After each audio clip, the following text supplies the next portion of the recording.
Good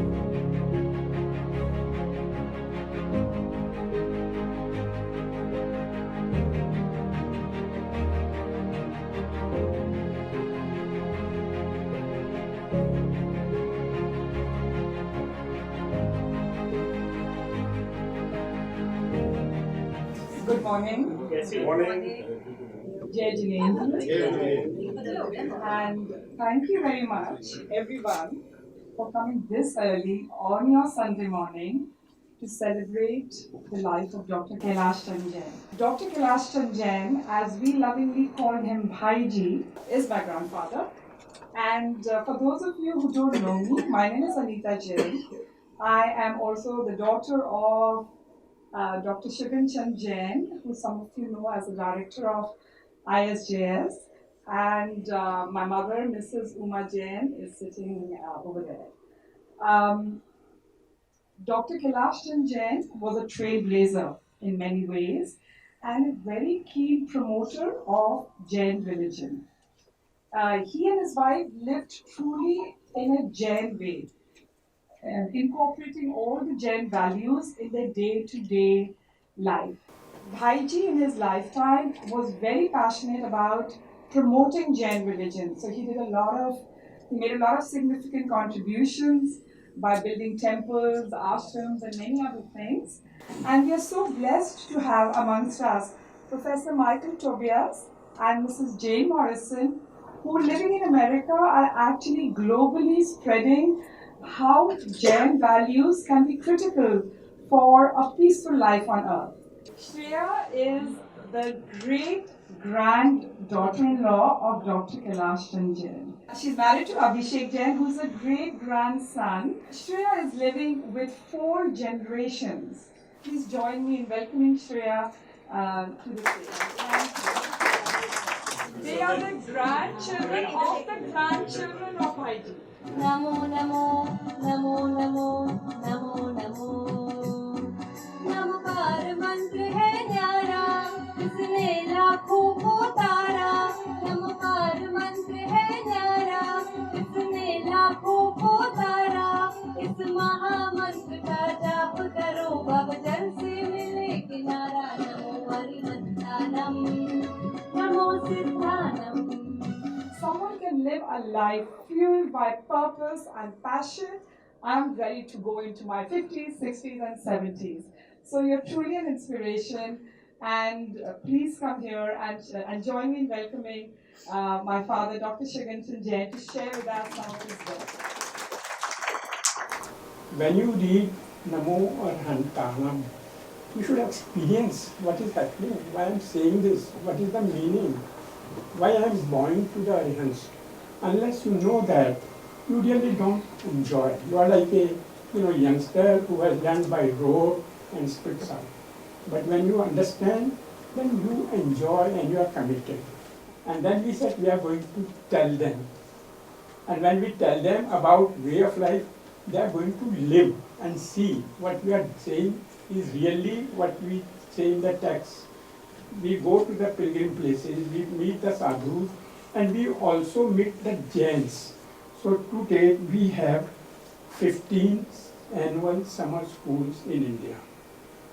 And I'm glad that today more than 700 scholars from 20 countries and 140 universities have attended our programs. And my colleague, Mr. S.P. Jain is here from Jain Shiksha Prasar Society. When we took our student there, he wrote me in. He said, you are teaching there, why don't you fix the Jain schools here? So we are doing that experiment also simultaneously for 6 years. And I feel so happy that the children there, where I study now, has all economically weaker section society children. We started organizing seminars. And so far we have organized 6 seminars.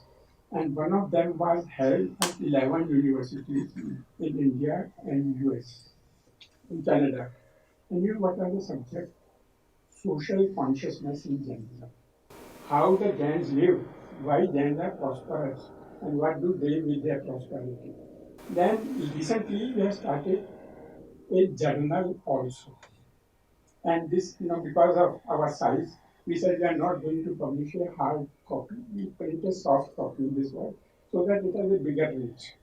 So this is available online, and we have published 7 quarterly issues having research papers, and we try to make the journal as far as possible meeting the academic requirements.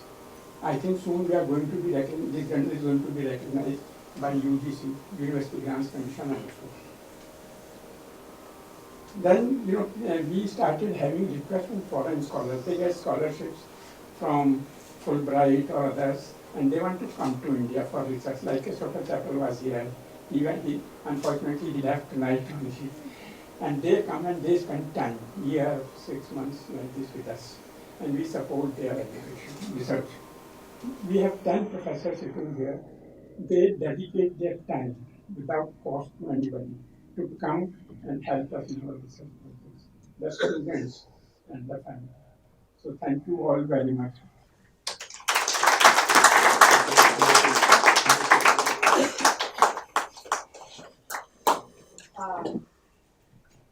Thank you, Papa. And one of the things that Papa mentioned is the Teachers for Peace program is become the flagship program of ISJS. It's actually the application of Jain values to a specific purpose in life, to how schools in America can be more a peaceful place. So, and I think this is resonating with the work Michael, you and Jain are doing, is how the Jain values can be actually applied. So it's not about theoretically knowing what these values are, but it's also about application in different situations. So thank you for sharing that, Papa. Now, we're going to have a little dive into the life of Dr. Kailashchan Jain and how it was to have him as a grandfather. I really feel, Chiki you carry his spirit forward. You really, really do. His energy, his enthusiasm, also professionally. So it's really, really an honor to welcome you here to share your insights on Bhaiji. Thank you. My Chacha, Sugar Uncle, has been very humble in taking the initiative to organize this respectful homage for my grandfather, Dr. K.C. Jain. Right from early childhood, I used to sit with him reading morning newspapers. I would also be a part of business discussions that used to take place during that time with his sons. Equal positioning for all ladies of the family. They were made partners in companies and all contributed in business according to the tasks assigned to them. Bhaiji loved my grandmother Ratan Mala a lot, so much so the R.A. of Ratan, R.A.T.A.N. was her spelling.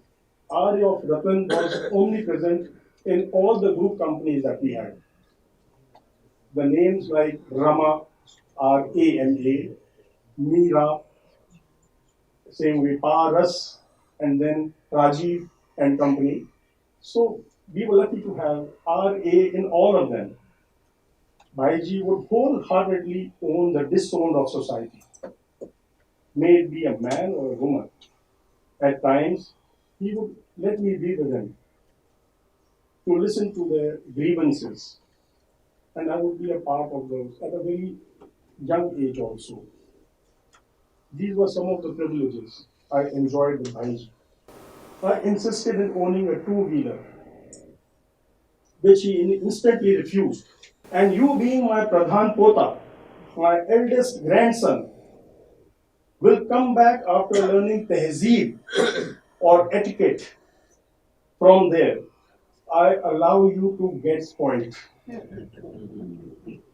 At 17, if I think I could speak that to my grandson, when I'll be maybe about 75 and he'll be 17 probably, I cannot think of it.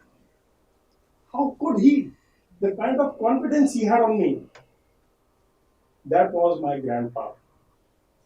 But as time was in our favor, both of us, a three-wheeler car was launched the very next day. And I was the first lucky owner of that car. His pet quotes in everyday diction were, even the best can be improved. Even give with humility and take with gratitude. Resistance to change is the greatest enemy of mankind. Growth is life. Eternal vigilance is the prize of success. We still follow that. Renu Auntie is a very, very talented musician. She's a sitar player, very recognized, awarded, and honored sitar player. For the last 10 years, Auntie, you have been supporting ISJS, always in their events, contributing with her beautiful music. प्रसिद्ध आत की हो प्रसिद्ध आत की तू पाप पंज हारी तू दयालु दीन हो तू दानी हो Professor Michael Tobias and Mrs. Jain Morrison, they are actually a husband and wife team. So they are a husband and wife team of over 25 years. Between them, they have written over 50 books. They have produced over 125 films. Together, they created the Dancing Star Foundation, an international NGO devoted to biodiversity conservation, animal rights, and environmental education, and I'm sure a lot more. Professor Tobias is a PhD in History of Consciousness at the University of California, Santa Cruz. Professor Tobias is also the recipient of the Peace Abbey Award. So this is what I want to just highlight, because there's so much we can say, but I just chose a couple of things to highlight about you. So you're the recipient of the Peace Abbey Award. Now the Peace Abbey Award honors individuals and organizations who are recognized internationally for their humanitarian and peace activism, along with local champions of social change. Some of the other famous leaders who have received this award are Mother Teresa, Dalai Lama, Rosa Parks, Maya Angelou, and there are many other famous people, that we look up to as our leaders. I would also like to highlight one of their key documentaries. Out of the over 125 films they have made, one of their documentaries is called Ahimsa Non-Violence. This is a 1-hour documentary that was one of the first films worldwide to present an in-depth insight into Jainism. And so I kind of had a look at the 15-minute YouTube clip that is there, because you can watch the whole documentary. I think you have to download it. But I was really surprised because in this documentary, they have managed to have conversations and they are recorded. So I would encourage you all to actually watch this. They have conversation with our leading acharyas.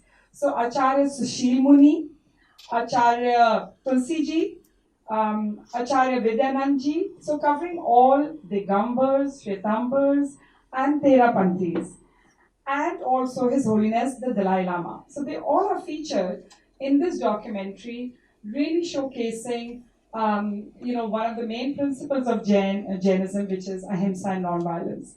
So I think, I really feel indebted to you for uplifting the Jain religion on a global level. So thank you very much for that.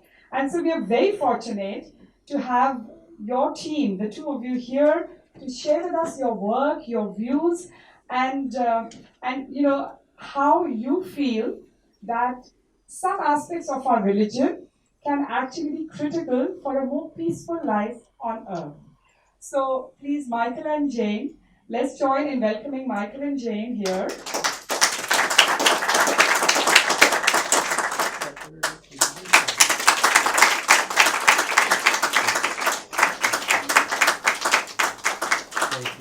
an emblem of ISJS project.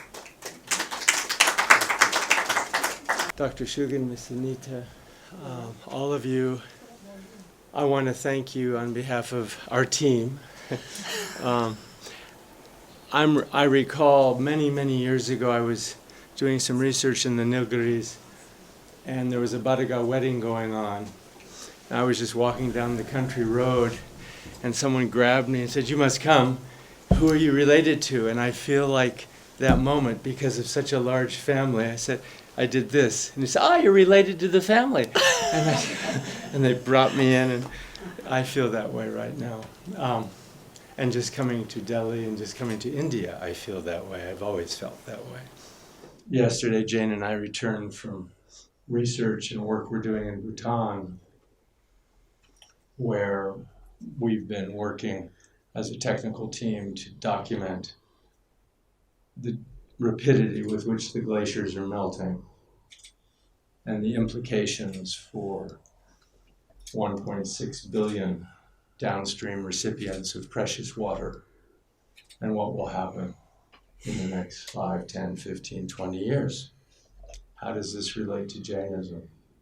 That's at the core of Jainism.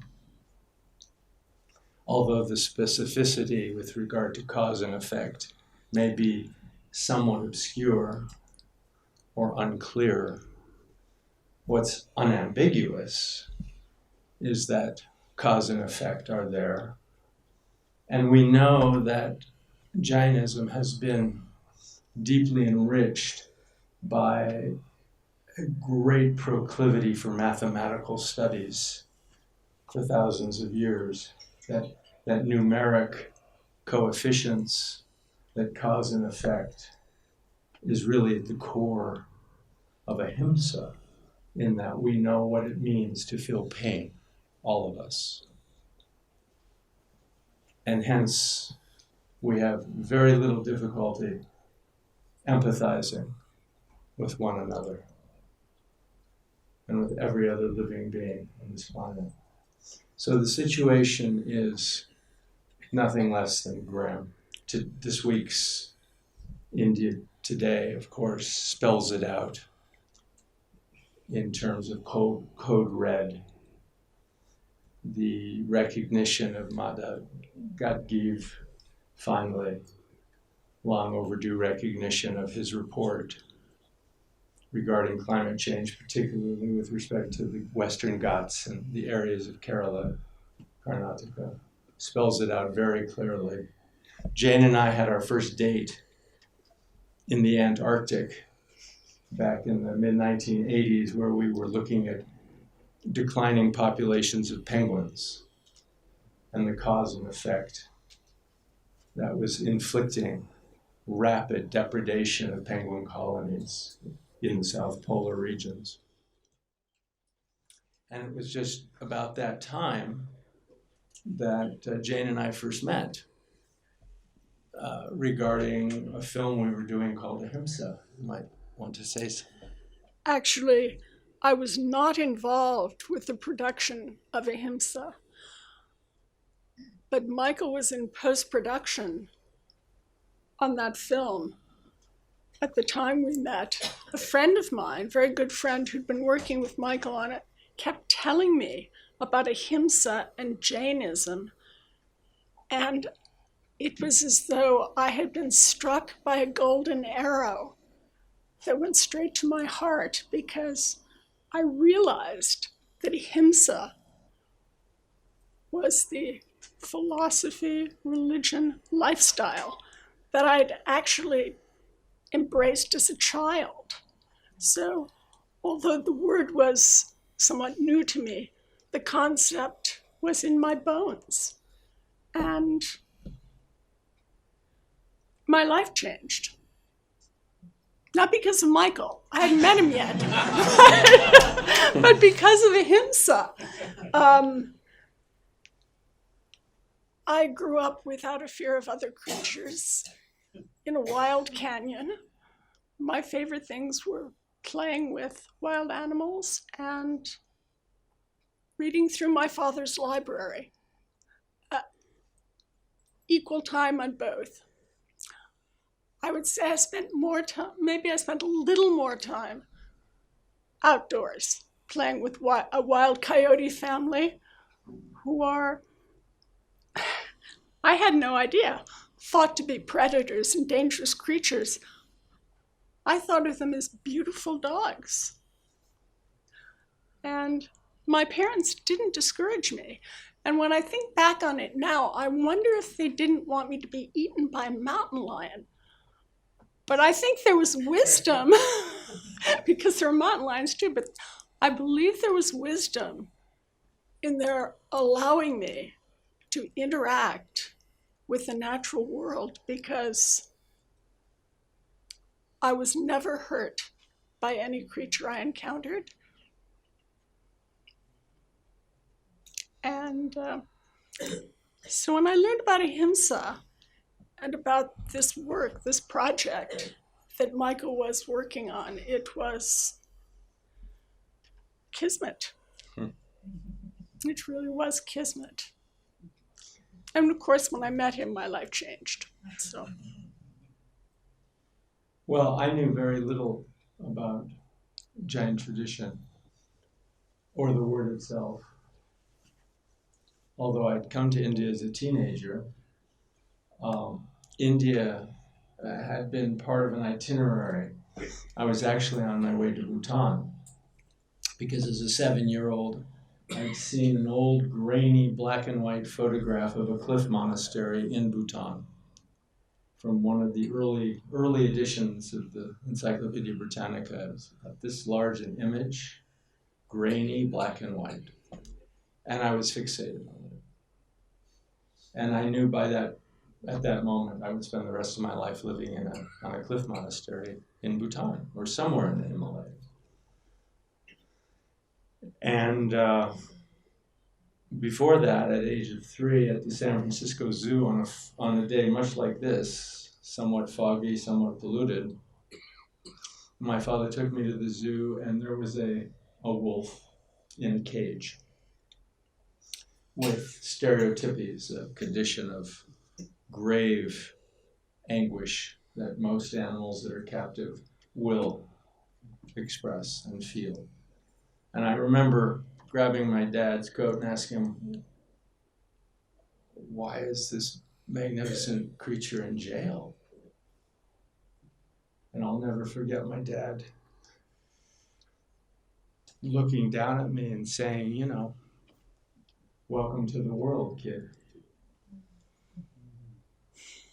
That was at age 3. And I'm still traumatized by it. So when we had the honor to develop this film, Ahimsa, it took about 3 years to gain the trust of your community throughout India, your communities throughout India. We were greatly privileged to meet and sit with Ram Suriji, with Vidyananji, with Chitrabhanuji, with Sushil Kumarji, with Ram Suriji, Ellen Singhvi. So many inspired and just great individuals who represented to us a tradition that is so ancient and reverential and critical to today, as it was back then when we made that film in the early 1980s. I was really confronted with a choice personally, on the deepest personal level, whether to stay at that time at Taranga, where I had a kind of quasi-invitation to remain in India and embark upon the path, perhaps, if I were to excel and achieve what would be necessary to achieve in terms of conquering myself, to wander through India as a Digambara monk. That was, at that point, a vision in me that had coalesced with this desire to live in a monastery. Or to finish the film dutifully, head back to the US after hundreds of hours of footage had been acquired and finish the film, enter into post-production and honor my obligations to a network, in this case PBS, Public Broadcasting in the US, and finish the film. So it was really a choice between two hugely separate worlds until I resolved the seemingly irreconcilable and realized I had to finish the film, I had to get the message out. Particularly, you mentioned Ram Suryaji, because he said after there was almost a riot amongst his disciples when we filmed him. Even though permission had been granted, Ram Suryaji had evidently said, even though he was opposed to artificial lights and the infliction it might cause on organisms, he said, for the purposes of ahimsa, we will make an exemption. We must get this message out. And so the interview went on, and I'll never forget the simplest words that he uttered and the most powerful words that he uttered from his cot, because he was already quite venerable, aged, being carried in a cot from village to village. And he looked at me and he said like this, "No being wants to suffer." That was it. So with that context, recognizing now where we are as a species amid what may be as many as 100 million other species. I mean, taxonomists, biologists, zoologists, natural historians have been arguing this case genetically for a long time. How many species are there? How many life forms are there? But amazingly, Mahavir identified something like 875,000 different species. Some of them were dewdrops, which scientists would not necessarily recognize as a species. But in fact, just last year, German scientists off the coast on an island off the coast near Hamburg discovered over 100,000 microbes on a single grain of sand. That's important because for a number of reasons. One, it gives us some idea of the dimension of potential suffering that we're involved with. But also, because when you think of grains of sand, it invokes what in mathematical circles is known as the Socrates paradox. Bertrand Russell, for example, was very much involved with this paradox in the early 1900s. The word itself derives from Soros in Greek, which means heap. George Soros, for example, who has heaps of assets, or the Socrates paradox, which references a heap of sand. Now, if you think of Jain tradition and all of its rules and regulations and fences and strictures and self-abiding precepts, at what point does one become a Jain or cease to become a Jain with that heap of sand in mind? And you're picking one grain of sand away here and there, just as we're picking away at planet Earth. At what point does the Amazon cease to be the Amazon? At what point does a good person cease to be a good person? If you have just one grain of sand left, do you still have a heap of sand? These are not simply idle academic questions, but when you think about, for example, those 20K in which the Yamuna is flowing through Delhi, lifeless, oxygen-starved, or when we consider, to go back again to the glaciers of the Himalaya, on which this nation depends, that water, all of the meteorologic cycles from the Bay of Bengal to the Indian Ocean that are a cascade effect of the complex scientific combinatory rules that govern the troposphere, the atmosphere, the stratosphere, all the spheres on Earth. We realize that we are not only interconnected, we are responsible as environmental citizens for doing our share. And so I'm really grateful to be here as part of a family and to honor the memory of Casey Jain and to come to know the wonderful work that this international school for Jain studies is occupied with. Because indeed, education, getting the message of goodness and of hope and the prayer for peace in the widest, most broadly diffused manner possible is what it's all about. All of the lessons and all of the many remarkable angas and remarkable documents and artistic legacy that Jain tradition has contributed to the world of humanities gives us great source of reflection. But for me personally, I take away the fact that as a community, perhaps no more than 1% demographically of this huge nation, 10, 15 million worldwide, something like that. You have given me personally, because I can't speak for others, but you've given me personally a great ideal. I can't claim to know the details. I don't read Prakrit. I've lost my conversational Hindi 30 years ago. But what sustains me is the ideal of Jainism.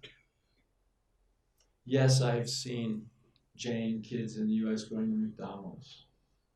Yes, I've seen Jain kids wearing leather. There's no absolutes, we know that.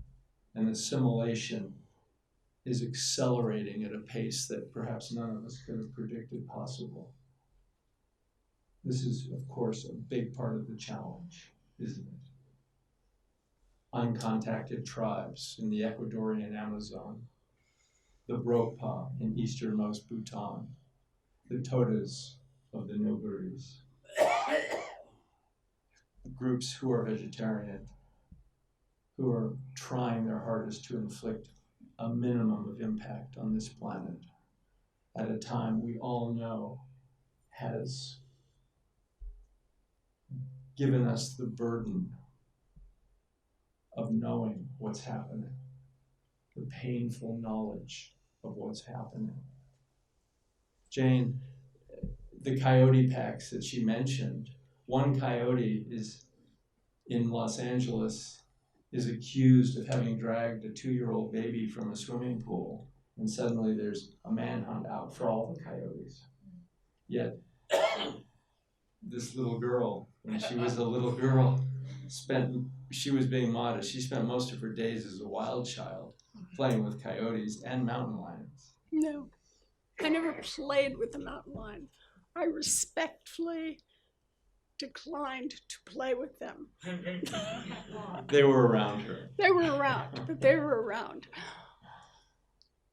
I want to say that in this room today, I have seen such beauty, such love for Casey Jain expressed by all of you. And I've been so touched by so many individuals who've spoken of this man and his goodness, his effect on you. Three-wheelie. I was particularly looking at you, smiling and beaming with pride, and I believe your daughter-in-law's is singing. Yes, but she's my brother's daughter. Aha, but still. It was beautiful. Every word of praise and reflects the goodness of this family and how fortunate you are. You really are representative of love, nonviolence, and everything that touches my heart about Jainism. So thank you so very much for sharing your stories. That one grain of sand contains 100,000 or may contain 100,000 organisms. So now imagine we must not harm 100,000 organisms by the principle of ahimsa. So I'd like to thank Michael and Jane for this really profound, and I could go on and on, talk. At the global level, I would say, um, as Jains, we claim ahimsa is our principle. That's not true. Ahimsa belongs to everyone.